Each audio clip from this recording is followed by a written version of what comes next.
a Karen Vieiro. Ela é a head da nossa área trabalhista do Chiarotino. Ela já está na carreira há mais de 20 anos, assessorou grandes projetos, grandes e médias empresas, brasileiras e internacionais, sempre com foco em reduzir passivos trabalhistas, em fazer a gestão de informações, de projetos, de processos de alta complexidade, e ela veio para trazer para a gente esclarecer um pouco das nossas dúvidas jurídicas, né? Porque nós temos várias medidas que foram apresentadas pelo governo federal. Essas medidas, elas entram em sintonia ou dissintonia com as regras trabalhistas que a gente já tem hoje no nosso ordenamento jurídico, né? E aí eu pedi para ela vir contar um pouquinho para a gente, explicar para a gente, né, quão complexo é essa tomada de decisões, porque nem sempre a gente sabe todos os efeitos colaterais. Ela me explicou que não porque a gente está adotando e cumprindo o fiel texto legal, nós estamos isentos de riscos e isentos de efeitos colaterais. Então, eu pedi para ela vir aqui contar um pouquinho para a gente dessa experiência, porque às vezes a gente lê a lei e não sabe o que está por trás e não sabe o que vem pela frente, a depender do que a gente adota na prática, né? Então, a gente vai passar um pouquinho pela parte legal, muito rapidamente. Vamos falar dos drivers que a gente precisa levar em consideração na tomada de decisão, se a gente adota ou não adota determinadas medidas, e terminar a nossa live falando do futuro, né? Como é que vai ser isso daqui a alguns meses, até durante a pandemia e depois que terminar a pandemia. Karen, prazer, muito obrigada por ter aceitado o nosso convite. Eu queria começar com você, até para a gente colocar todo o nosso público em sintonia, todo mundo na mesma página. Não sei se todos aqui sabem quais são as alternativas que o nosso governo apresentou para a gente, alternativas de medidas emergenciais. Eu queria que você contasse um pouco para a gente o que a gente tem de cartas sobre a mesa, para que a gente comece aqui a pensar se adota, se não adota determinadas medidas. Boa tarde, gente. Obrigada, Érica, pelo convite. A gente espera poder trocar experiências com todo mundo aqui.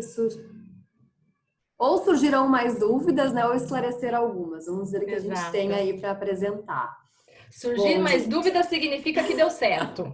Exatamente. Que a live deu certo. Como a gente tem empresas aqui pequenas, médias e grandes, a ideia da gente apresentar as alternativas é para a gente falar todo mundo na mesma página e dar prosseguimento à nossa live. Então, o que a gente trouxe o que a gente tem nesse momento de pandemia, né? Nós temos a medida provisória 927, 936, que foram as medidas adotadas pelo governo com o escopo da manutenção do emprego e de renda, tá? Como foram enxergadas essas medidas? Com a flexibilização do direito do trabalho. Essas medidas garantem segurança jurídica aos empresários? Não, não garantem segurança jurídica aos empresários. Quando a pandemia passar, a gente não sabe o que vai ter. A gente ouve manifestações do judiciário, manifestações de juristas importantes, mas garantias a gente não tem, tá? Mas falando agora das medidas provisórias, o que a gente tem que a gente pode operacionalizar de pronto para conseguir garantir o funcionamento das empresas ou pelo menos dar uma segurada no fluxo de caixa e garantir o emprego das pessoas? A implantação de home office, que foi amplamente difundido por a grande maioria das empresas. A antecipação de férias, com postergação do pagamento do terço constitucional até dezembro. Banco de horas, através de acordo individual. E a suspensão do contrato de trabalho e redução da jornada de trabalho. Essas foram as principais alternativas apresentadas pelo governo para conter a crise. Dentre elas também teve o diferimento do fundo de garantia, né? Começou a pagar meses depois. Então, em passant, foram essas as medidas que a gente teve para trabalhar neste primeiro momento de pandemia. Entendi. Agora, eu já até falei isso na minha introdução, das nossas conversas. Eu entendo que nós temos algumas alternativas, né? E só que a tomada de decisão, se a gente vai adotar uma ou mais alternativas, também precisa passar por um crivo de análise jurídica da coisa, porque, pelo que eu entendi, tem medidas que a gente vai adotar e que a gente precisa se preparar para o futuro, para uma eventual reclamação trabalhista. Eu acho que no começo, quando o governo trouxe essas medidas, teve muito barulho, né? Porque a gente não sabia se ele estava de acordo com a Constituição, totalmente de acordo com a Constituição ou não. Eu queria que você me falasse um pouco o que a gente precisa levar em consideração na hora de adotar essas medidas trabalhistas, em termos de riscos ou de cuidados que a gente pode tomar já desde já para reduzir um passivo trabalhista no futuro. O que eu conversei com os clientes que a gente atende, com as pessoas que eu conversei da área, e que eu acho que é o mais correto a ser feito nesse momento, primeiro que eu entendo que não tem decisão sem risco, né? É um momento de insegurança jurídica e é um momento que os gestores têm que tomar decisão. Embora a economia está passando por uma crise, nem todas as áreas pararam e a gente teve que se reinventar num curto espaço de tempo. Então, o que eu sugeri e defendo, né? Não é hora de brigar com o sindicato, não é hora da gente contrapor, a gente vê muitas discussões políticas no meio do negócio, quando a gente tem que focar no resultado. A gente tem que olhar o que está acontecendo agora, como a gente vai segurar a empresa agora e como a gente vai continuar para frente. O que eu sugeri? Eu sugeri sempre o diálogo, flexibilizar o diálogo entre empregado e empregador, analisar o fluxo de caixa, cuidando das pessoas e sempre fazer contato com o sindicato. Eu tive situações em que foram feitos acordos individuais por causa da pressa, porque realmente nem todas as empresas têm fluxo de caixa para esperar negociar, então a gente lida com todo tipo de caixa. E tive empresas que conseguiram se organizar, fazer negociação com o sindicato. Para quem não teve condições de negociar com o sindicato, a gente orientou, vamos fazer os termos aditivos individuais e vamos comunicar ao sindicato. Porque a gente não tem segurança jurídica do que está por vir. Eu vi as manifestações do TST, inclusive falando que respeita a dignidade do trabalhador, as medidas provisórias, mas judiciário é judiciário, né? O trabalhista, a gente vê cada coisa que às vezes a gente fica apavorada com o que vê. E o momento é muito novo, é tudo muito incerto ainda o que vai acontecer. Então, uma forma de ter segurança jurídica é verificar o caixa da empresa, verificar o que se enquadra na empresa. E se for suspensão e redução de contratos, bancos de horas, vamos conversar com o sindicato. Eu tive Mesmo que as MPs não tenham exigido a conversa com os sindicatos, a gente sugere que, na medida do possível, a gente faça isso, até para não ter problemas futuros. Exatamente, porque a gente não tem segurança jurídica, mas com o sindicato do nosso lado, a gente passa a ter um pouco mais de segurança. O que aconteceu com alguns clientes nossos foi que a gente fez os acordos individuais, comunicamos o sindicato e enviamos e o sindicato validou. O que em outras épocas não seria possível. Em outras épocas, tenho certeza que entraríamos numa briga, né? Deixa o Diogo falar. Não, com certeza, né? Sim, o que a gente vê, assim, respeitar o sindicato e trazer ele nesses momentos, eu trago muito mais segurança para as ações que eu for tomar. Então, quando a gente olha para algumas empresas, e aqui você tocou num ponto que foi o fluxo de caixa, né, e o caixa da empresa. Então, o que eu posso dizer pelo lado da empresa é que essa foi a preocupação fundamental, eu não vou dizer a número 1, porque a gente se preocupa muito com pessoas também. Então, o número 2 foi o caixa da empresa. E como manter a empresa viva e superar essa pandemia. Então, a primeira preocupação veio, quanto tempo eu preciso ficar parado? Quanto tempo a minha empresa precisa sobreviver sem conseguir faturar ou faturando o mínimo? Porque aqui eu já estou admitindo que ninguém é de serviço essencial e manteve funcionamento. Então, quanto tempo eu vou precisar ficar parado e protegendo o meu caixa para quando voltar eu estar vivo, né, e continuar funcionando? Então, a gente olhava, isso todo mundo aqui no Brasil, a gente está falando na época de março. Quando a gente olha para a China já estava 2, 3 meses parada. Então, cara, eu preciso me preparar por 3 a 4 meses. Ninguém sabia quanto tempo ia ficar parado. Então, a primeira medida foi, eu preciso deixar de sangrar, preciso segurar o máximo que eu posso. E aí que a gente retoma a conversa da doutora Karen. A gente se conversou quais são as medidas possíveis que as MPs trouxeram. Poxa, você tem redução de salário, você tem redução de salário e jornada, você tem a suspensão do contrato. E quando você olha para essas ferramentas, você vê um booster aí, um motivador para você segurar dinheiro e manter emprego.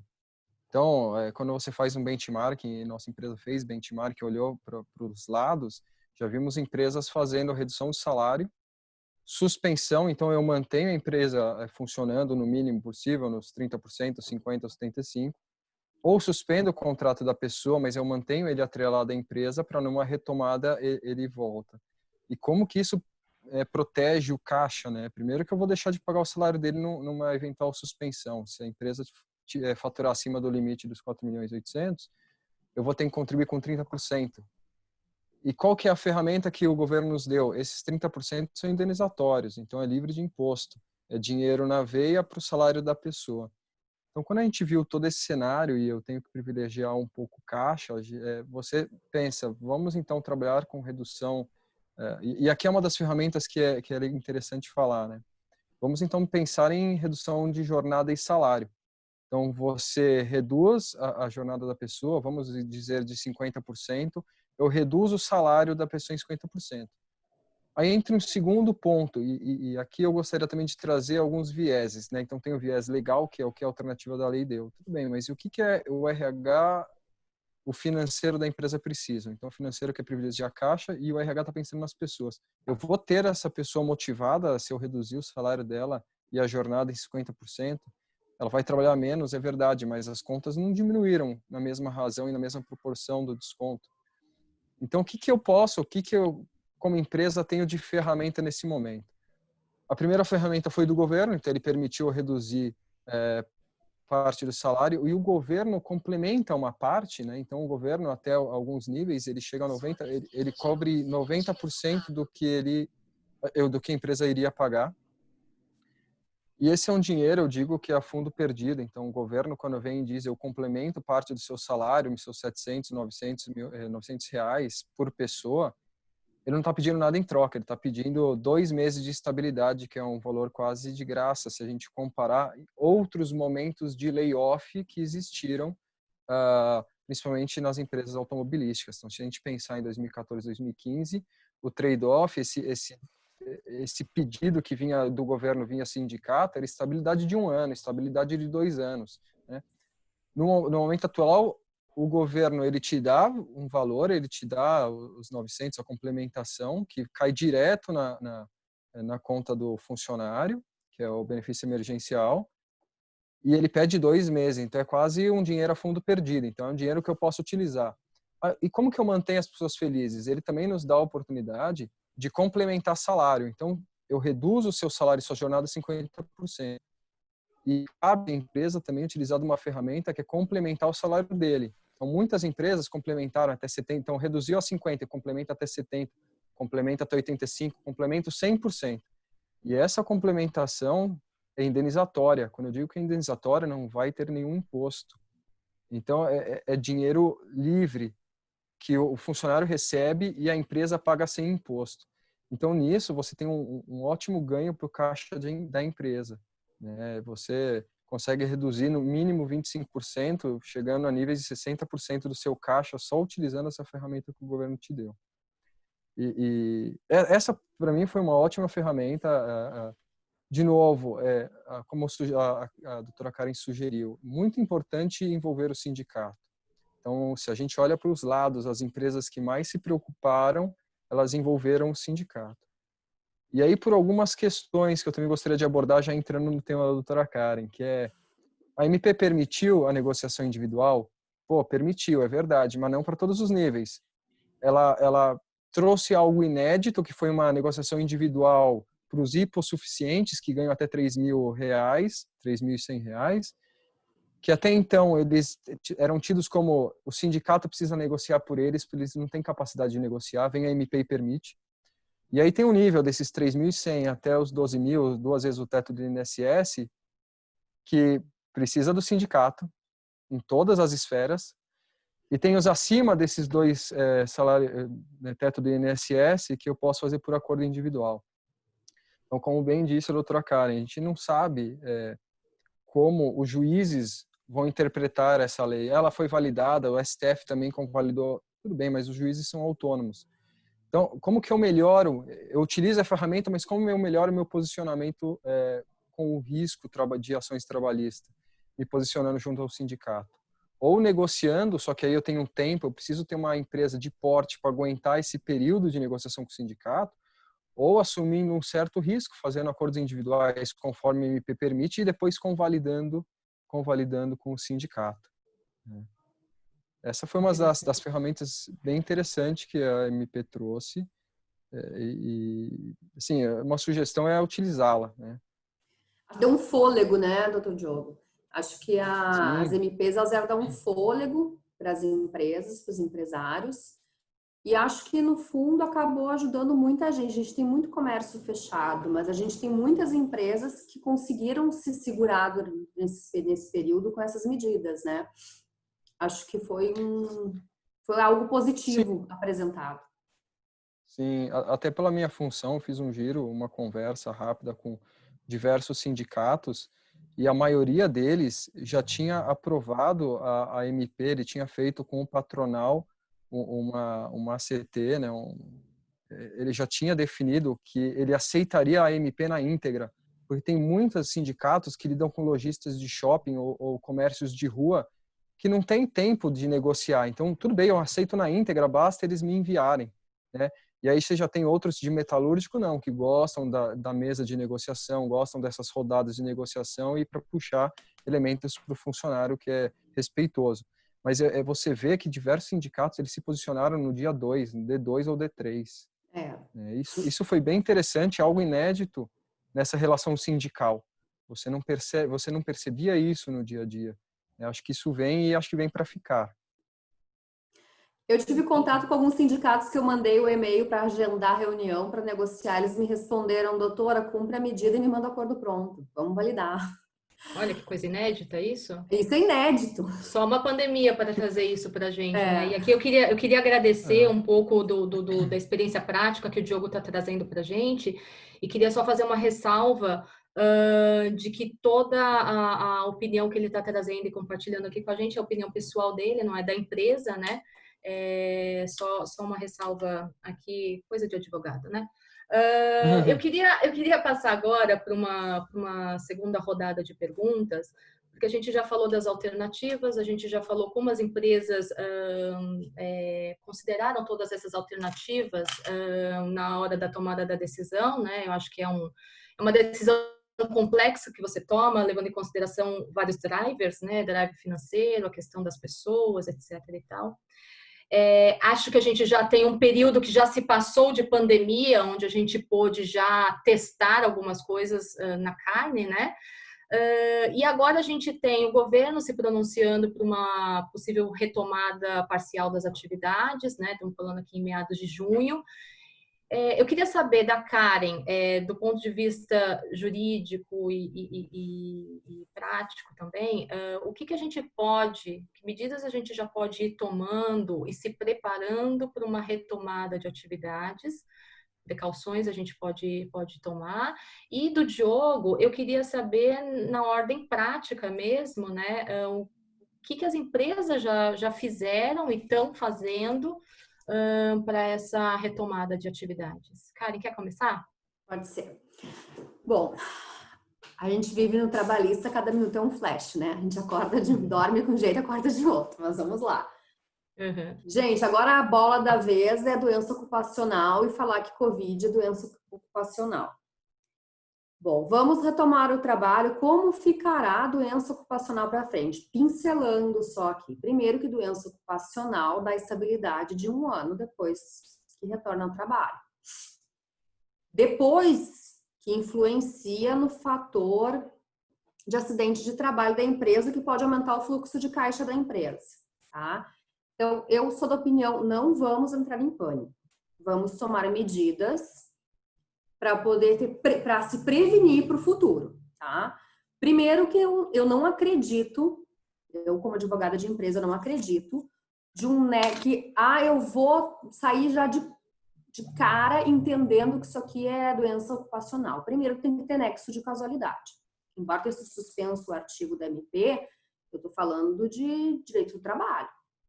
Né? Você faz uma perícia para ter nexo de causalidade. Mas como é que eu vou comprovar? Voltei ao trabalho e o meu colaborador ele começou a trabalhar pelo Covid, mas ele vai ao mercado, ele vai à farmácia, ele sai na rua. Como que eu vou ter nexo de causalidade? O que eu estou orientando os nossos clientes? Vou retornar ao trabalho, eu vou mandar o comunicado para quem suspendeu ou reduziu a jornada de trabalho. Em 48 horas volta ao normal. Vou fazer home office, então tu vai continuar em home office, vamos fazer um aditivo do contrato. Quando tu for mandar o comunicado para o empregado, já elabora um manual de retomada das atividades.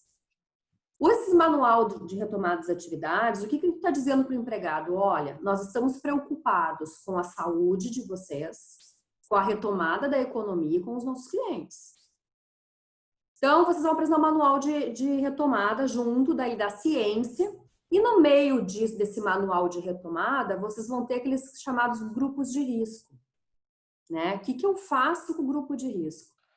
Eu tenho orientado, gente, que como a gente trata, cada caso é um caso, não pode expor também, quem é grupo de risco pede o atestado médico do médico da pessoa, ele apresenta no RH, tenta colocar na função de home office, ou vai ter que analisar caso a caso, tá? Mas é importante para essa retomada do trabalho que as empresas não simplesmente retomem a atividade em cima do protocolo que vai ser apresentado para o governo. Isso falando de cidade de São Paulo, tá? Estado de São Paulo. Vamos olhar o procedimento, vamos pensar no futuro, porque não é só agora, a gente tem uma crise econômica que está nos aterrorizando. Só que a vida vai continuar. E quando eu não tomar as providências necessárias para frente, eu posso ser um passivo trabalhista que eu não consigo controlar. Então, uma forma da gente evitar doença ocupacional por Covid é tomar procedimento, adotar procedimentos para retomada, cientificar, guardar todos esses protocolos. Outra coisa que a gente tem discutido muito com o retorno das atividades é a saúde emocional dos empregados. Como que a gente vai tratar isso? Como que estão? As empresas sabem como está a parte emocional dos seus empregados?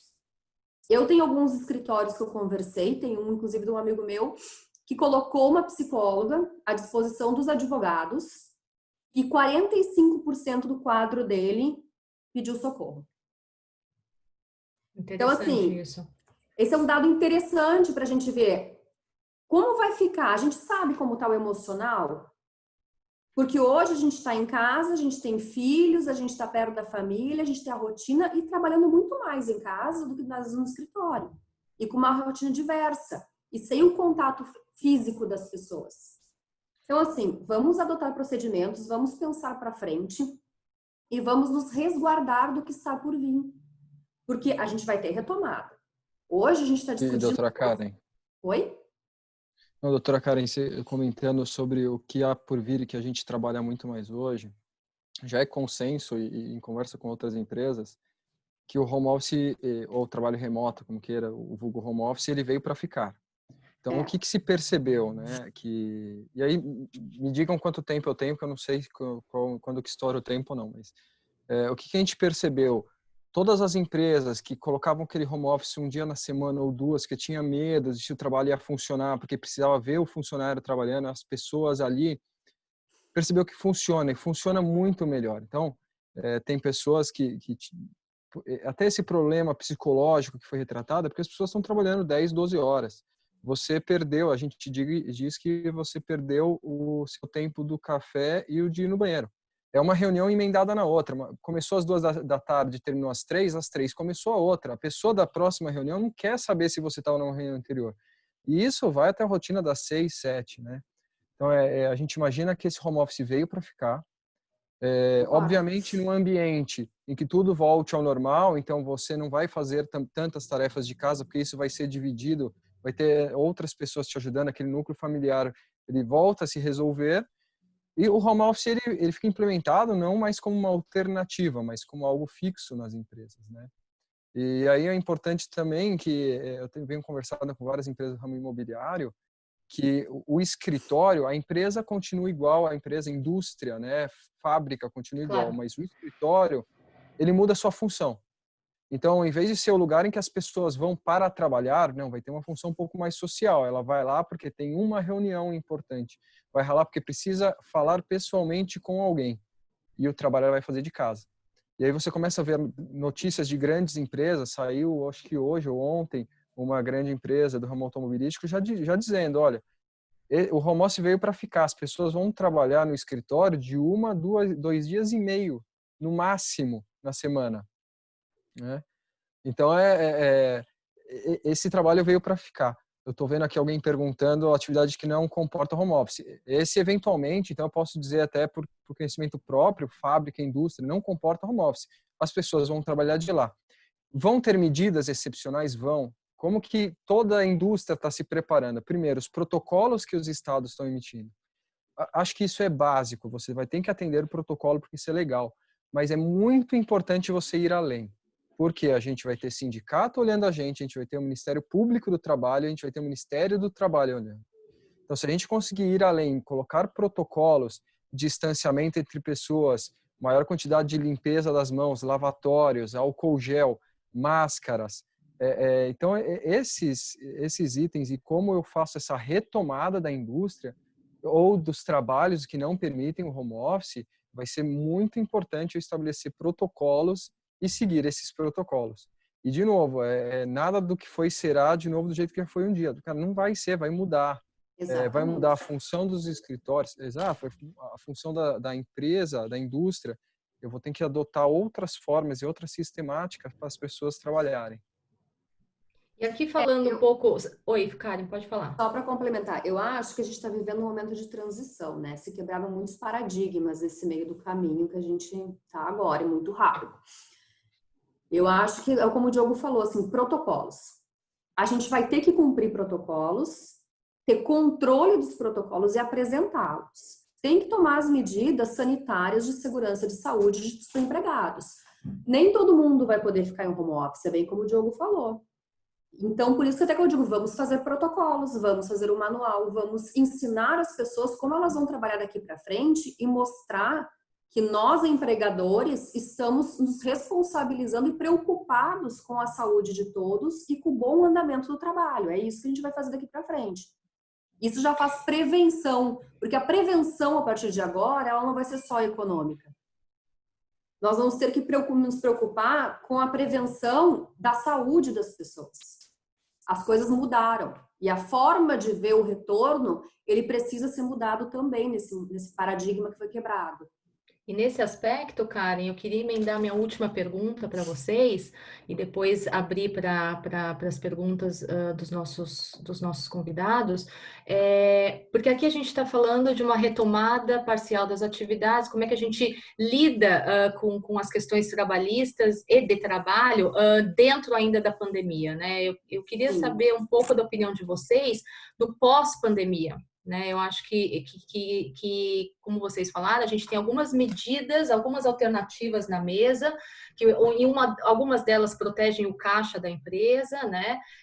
Outras delas protegem o nosso trabalhador, principalmente agora, porque a gente vai retomar o trabalho e vai expor os nossos trabalhadores à doença que está lá fora, né? Hoje a gente está vendo da nossa janela. Agora também tem uma série de questões que vão vir depois que acabar a pandemia e que dependem de medidas que a gente já precisa começar a tomar hoje. E aí a gente já não está mais falando só de proteção de caixa, a gente está falando de proteção da empresa para reduzir passivos trabalhistas futuros, né? E proteção da saúde mental das pessoas, né? Porque a gente está falando de doença, então é uma saúde física.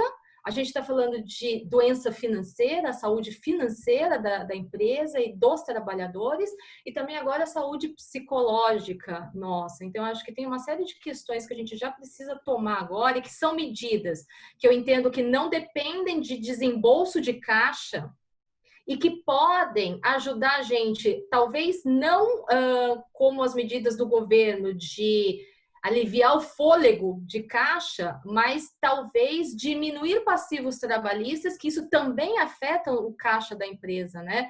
Quanto mais a gente tomar de medidas preventivas hoje, pensando já no futuro, a gente consegue diminuir processos trabalhistas futuros, né? Com certeza. Eu vou deixar o Diogo responder primeiro. Opa, Diogo, Eu? então agora você virou cobaia. Não, sem problema, eu respondo. E aqui eu estou tentando acompanhar o chat, tá? E eu estou vendo o Marcos Começou a perguntando se borbulhar. cabe uma solução de compliance específica, né? E aí tem tudo relacionado, tem tudo a ver. Porque, assim, como que eu faço para que eu não tenha ações trabalhistas? Primeiro, respeitar a norma. E aí, quando eu digo que a gente vai ter que pegar o protocolo que já vai existir, governamental, ou da cidade ou do estado, esse é o mínimo, é o básico que eu vou ter que fazer para, quando for demandado, dizer que o que era legal eu fiz. O segundo, você vai ter uma área de segurança do trabalho ou médico do trabalho, empresas menores terceirizam isso, mas eles podem fazer o que a gente está chamando de protocolo, o famoso manual. Eles podem te ajudar a fazer um protocolo. Como vai ser a minha rotina de trabalho? As pessoas vão sentar a qual distância? Eu vou colocar proteção? Vai ter álcool gel em tantos e tantos lugares? Eu darei as máscaras? As pessoas trarão? Quanto tempo eu vou trocar? São questões que não temos ainda todas as respostas. Temos parâmetros direcionais, a OMS ajuda também com isso. Então, assim, essa é uma questão que eu vou chamar de compliance também, porque uma vez instituído esse protocolo, esse manual, eu preciso seguir. E aí eu vou ter que fazer como se fosse uma auditoria, toda semana, todo mês, estou seguindo, estou ciente. E aí, outro ponto, né? Vão surgir aí questões e aí sim de compliance e privacidade e lei geral de proteção de dados. Isso tudo vai se convergir e eu não sei qual que é a solução. Mas, por exemplo, uma das medidas que as empresas tomam hoje é aferir a temperatura das pessoas. Pô, tá acima de 36 graus e meio, tá com febre, não vem trabalhar. Hoje é fácil esse entendimento de que a empresa pode fazer isso comigo. Mas será que daqui a um ano eu vou ter o mesmo entendimento? O pós-pandemia, será que eu vou sentir que eu estou entrando na privacidade da pessoa ao deixar medir a temperatura, verificar se ele está doente ou não, e aí fazer algum tipo de discriminação? Então, são questões que hoje está fácil a resposta. É sim, porque tem uma doença aí fora e eu quero me preservar. Fácil. E daqui a um ano? Então, essas questões não têm respostas, mas será um problema. Então, tudo isso serve para a gente ponderar quais são as ações que eu tomo hoje para que eu diminua o passivo que venha no futuro. Isso que o Diogo falou, ele é bem presente mesmo e tem tudo a ver com a insegurança jurídica que a gente vive hoje, né? Porque eu sempre falo, Sim. o judiciário tem memória curta, né? Daqui um ano, Sim. 2, quando for julgar e alguém falar que foi compelido a medir temperatura, que se sentiu invadido, isso vai ser um problema. Eu não tenho dúvida que nós vamos ter problemas para discutir isso no judiciário e que virão condenações nesse sentido. Concordo com o Diogo, porque hoje é pandemia. Daqui um ano, nós não temos mais uma pandemia. Como é que vai ser? Não, doutora Karen, acabou de surgir mais uma questão, uma pergunta no chat bem relacionado com isso, né? Poxa, se eu sei que tem um funcionário, uma pessoa da minha empresa que está com a doença, eu posso expor essa pessoa, dizer que ele está contaminado para que os outros não fiquem? É um direito à intimidade até, né? A privacidade dele. Hoje está fácil a questão. Sim, eu tenho primeiro, eu teria que sopesar, né? Então, no judiciário é muito assim, o que vale mais? Qual que é o bem maior? A vida de todos os funcionários e a exposição de um no meio de uma pandemia? Então, para mim, se fosse uma decisão hoje de um juiz, estaria mais fácil essa decisão. Lá na frente, eu não sei. Será que seria encarado como uma discriminação? E aí eu te faço também esse questionamento, porque você já teve muita vivência em tribunal. Eu tive também esse questionamento semana passada por alguns clientes. Tem alguns estados que já retomaram, né? O que eu orientei? Não divulga quem é a pessoa. Trata a pessoa com sigilo. O que tu divulga dentro da tua empresa? Temos caso positivo de Covid, estamos reforçando as medidas de segurança e comunicando a todos. Também tu não pode dizer que não tem, mas tu não precisa dizer quem tem. Isso é... Agora, É as um pessoas problema, que mas estão... se a empresa virar e dizer, não, a Karen tem Covid, e aí essa pessoa começar a se passar por bullying, qualquer coisa, porque, gente, o Brasil é enorme. Eu tô na casa dos meus pais hoje numa cidade do Rio Grande do Sul que tem 50 mil habitantes. Vou te falar, as pessoas aqui, o primeiro caso que deu, queriam linchar o cara.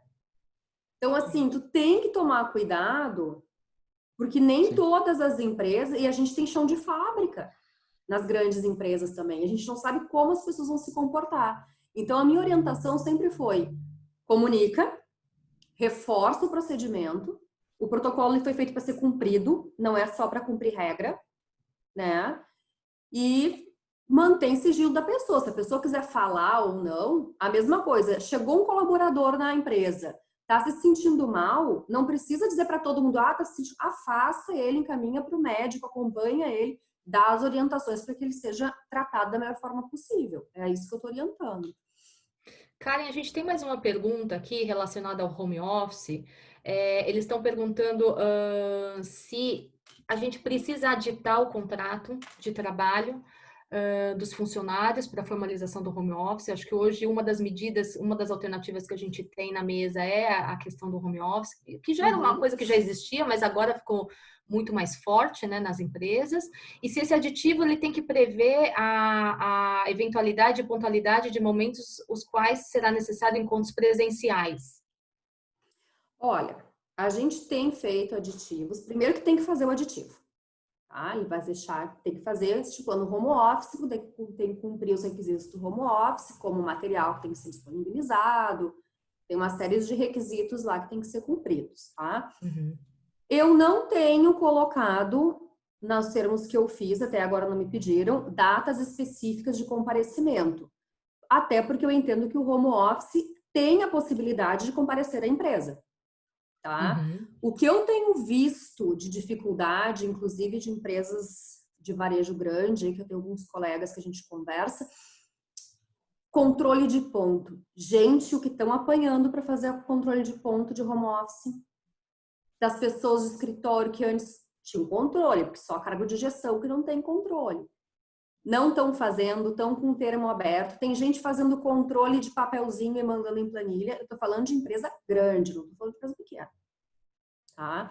Então, assim, a gente precisa tomar cuidado agora, já que veio para ficar, vamos estruturar, né? Só para quem não sabe, a título de curiosidade, existem aplicativos já de controle de ponto, tá? Que dá para dar uma pesquisada e implantar. Entendi. Agora, eu queria direcionar essa pergunta aqui para o Diogo. Eu não sei se você viu na prática, até nos benchmarks que você teve acesso, Uhum. se eu acho que legalmente a gente não tem nenhuma obrigação de fornecer ajuda de custo para os empregados se estruturarem para fazer o home office, né, Karen?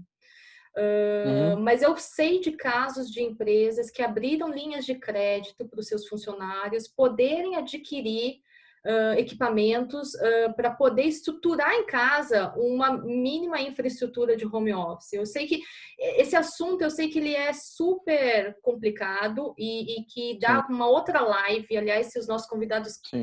quiserem que a gente continue discutindo isso em outras lives, é só pedir para o Hub, a gente pode providenciar isso no futuro, mas eu Claro. queria só direcionar um pouco a pergunta do nosso convidado na questão do home office. Uhum. Eu acho que legalmente não tem essa exigência, mas eu sei de empresas que disponibilizaram, inclusive, né, Karen, a gente sabe que essas empresas elas abriram linha de crédito, pagam um percentual relevante da infraestrutura do funcionário e o funcionário arca com um pedaço pequeno Sim. dos custos, né? Olha, aí eu preciso dar uma visão pessoal e particular, e aí eu embaso, tá? Eu acho complicado e não seria uma recomendação que eu daria para nenhuma empresa abrir linha de crédito para o funcionário adquirir. E aí eu vou voltar na base, porque quando a gente fala home office, a gente assume que a gente está falando de trabalho remoto ou teletrabalho. Ou seja, ele trabalha de onde ele quiser. Estamos numa pandemia, numa quarentena, obviamente ele está em casa, mas antes desse período ele podia estar em qualquer, sei lá, no Starbucks e trabalhando para a empresa. Então é o simples fato de não estar na empresa. Se o computador, imagino que aí ferramentas de trabalho seja computador, celular, um mouse, né? Se isso é uma Impressora, roteador, né? impressora, se isso é uma ferramenta de trabalho dele, a empresa tem que dar a ferramenta de trabalho e o funcionário não pode correr o risco da empresa. Então, no meu ponto de vista, a empresa deveria arcar com as ferramentas de trabalho. Se eu coloco o funcionário participando, eu abro uma linha de crédito, eu posso estar passando um encargo para o funcionário que não seria dele. E eu também não posso encarar que ele precisa comprar de ferramentas fixas, porque se ele precisa comprar ferramentas fixas, significa que ele trabalha de casa ou desde a sua casa. E nesse caso eu teria que pensar em ergonomia, em uma cadeira especial para ele, eu teria que, a minha área de segurança do trabalho ou medicina, ir na casa dele para implementar. E não é essa a questão. O que o Brasil está vivendo e o mundo está vivendo é o trabalho remoto, é o teletrabalho. Pega seu laptop, seu notebook e vai trabalhar de onde você quer. E eu imagino que é isso que veio para ficar. Não o trabalho desde casa, mas o trabalho remoto. Por isso que vi essas linhas, ouvi notícias como essa, mas eu sou receoso ao aceitar que o empregado arque com o custo de ferramenta de trabalho. Tá. Karen, você tem Doutora alguma... Karen, Não, pode concordo com o discordar. Diogo. Não, concordo, é isso mesmo. É bem isso. Concordo com ele. A gente ainda tem várias outras perguntas aqui. Karen, a gente tinha nas nossas discussões de preparação dessa live, você tinha me falado uma questão super interessante que eu queria que você endereçasse um pouco, que é essa questão do pós-Covid. Desse preparo, né, desse cuidado que eu acho que a gente tem que ter e que eu acho que é uma medida que não requer gastos, desembolsos financeiros da empresa, o que é sempre super bem-vindo nessa época de pandemia, né, as empresas estão sem caixa, e que eu acho que traz um resultado muito grande, não só de preservação da nossa malha humana, que eu acho que é o bem maior que hoje as empresas têm, mesmo as indústrias, né? É a preservação da malha humana e também uma medida preventiva para a redução de passivos trabalhistas, né? Eu queria que você contasse um pouquinho o que você tem ouvido e o que você tem estudado a respeito disso.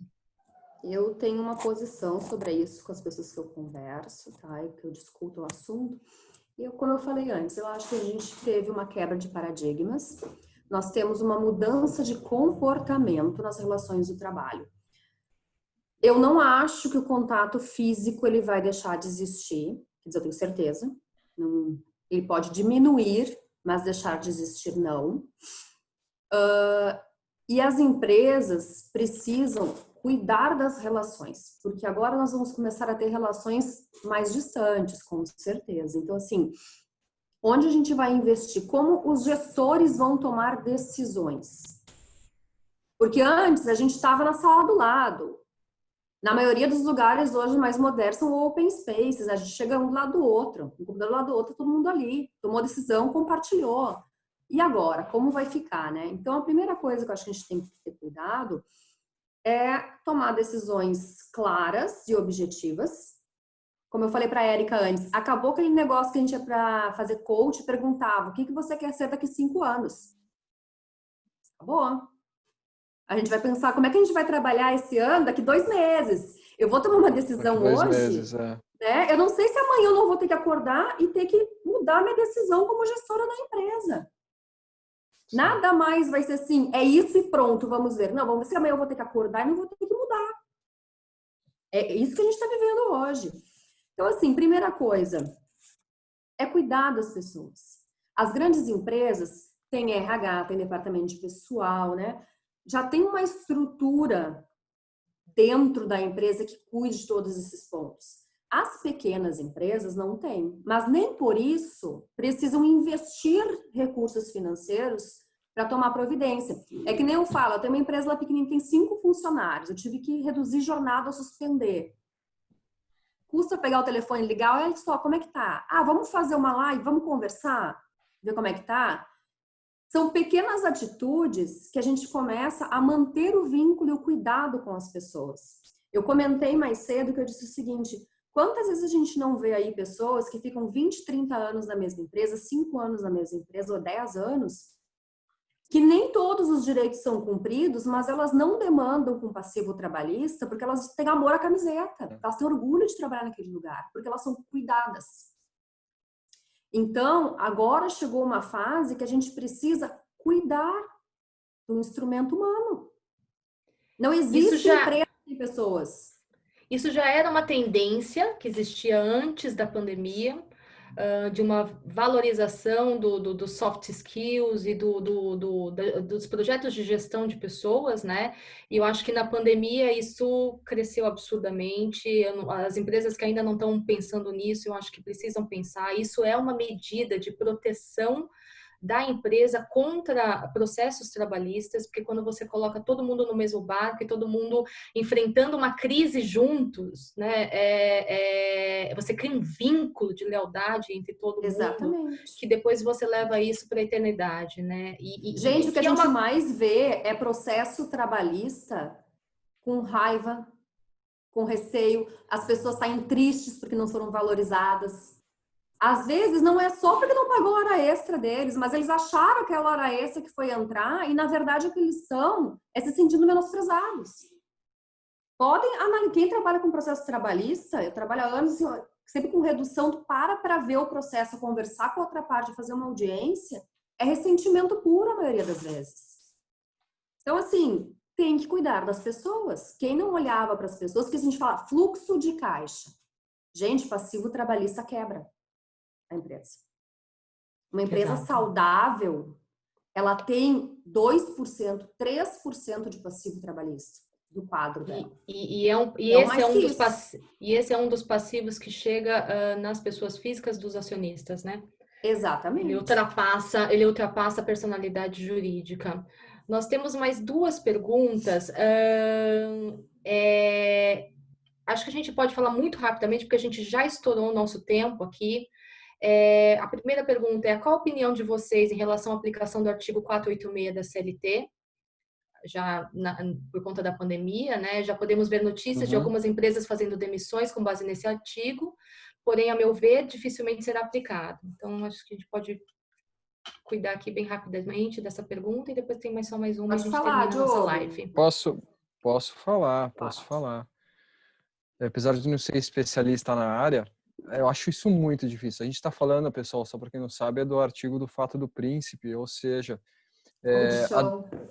a empresa, o fogo de chão, né? Então a empresa demite os funcionários e diz que a culpa da demissão foi um ato de uma entidade governamental, no caso o prefeito ou o governador, que impediu que ele trabalhasse. Então por esse impedimento que ele teve de continuar a trabalhar fez com que ele tivesse que demitir as pessoas. Então a rescisão dos funcionários, quem tem que pagar é o governo. Tá? Eu acho muito complicado porque isso é embasado no que a gente chama de fato do príncipe. O fato do príncipe seria uma atitude arbitrária de uma entidade governamental. Então, primeiro que para mim cabe ser arbitrário e autoritário. E isso teria causado a quebra da empresa. Só que isso em momentos normais, né? A gente está vivendo uma pandemia que a decisão de você não funcionar é para salvar vidas. Então, foi arbitrária? Eu coloco alguns questionamentos. Foi arbitrária a decisão dela? Foi autoritária? Ou ele está pensando num bem maior que é preservar a vida? Tá? Então, eu acho realmente difícil, como a gente diz, colar essa tese aí. Tá? Eles vão... Exato. E eles vão falar dessa tese porque vende. Entendi. Vai lá, Karen, desculpe. A gente fez até um artigo sobre isso, publicamos, porque eu como advogada de empresa, jamais recomendaria neste momento. 486. Pandemia, né, gente? A última pergunta trabalho em uma instituição financeira e recentemente tivemos adiantamento de alguns feriados aqui na cidade de São Paulo. Mas Bacen, CVM se pronunciaram no sentido de que haveria expediente normal. Trabalhamos e recorremos às convenções no que diz respeito ao trabalho em feriado, teve uma correria até decidirmos que alguns trabalhariam, outros não. Neste caso, o sindicato ele tem que ser avisado? Qual é a opinião de vocês? De que houve trabalho no feriado, face desse feriadão? Gente, esse negócio do feriado, que veio em São Paulo, primeiro que muitas empresas não conseguiram se organizar, tá? Foi muito em cima da hora, né? Muito em cima da hora, e foi um feriado estadual. Eu vi várias empresas que não fizeram feriado, mantiveram os feriados do ano. Então, assim, isso eu não vi discussão sobre isso ainda no judiciário, de processo distribuídos, tá? Acredito que virão. Mas eu não vejo problema. Eu acho que pode ter sido uma decisão de gestão, a gente assume risco como gestores, implanta e vê o que faz, porque às vezes a operação não pode parar. Imagina, saiu na terça-feira, quarta era feriado até segunda-feira. Então, assim, eu conheço várias empresas que não fizeram. Não foi uma, nem duas, tá? Então, eu acho que é uma matéria a ser analisada, mas eu não vejo problema, assim, de...